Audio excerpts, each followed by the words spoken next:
Ratmulyati, ibunda dari Nindi Ayunda, membenarkan jika ia pernah memergoki wajah putrinya lebam-lebam.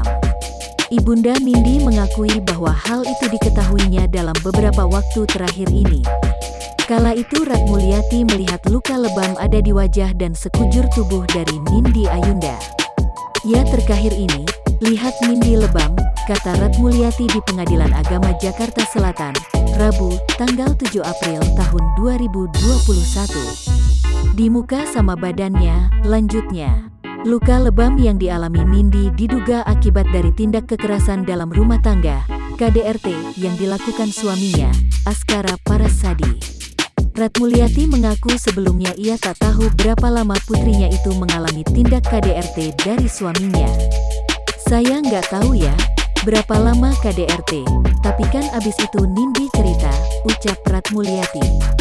Ratmulyati hadir untuk menjadi saksi dalam sidang perceraian Nindi Ayunda dan Askara Parasadi.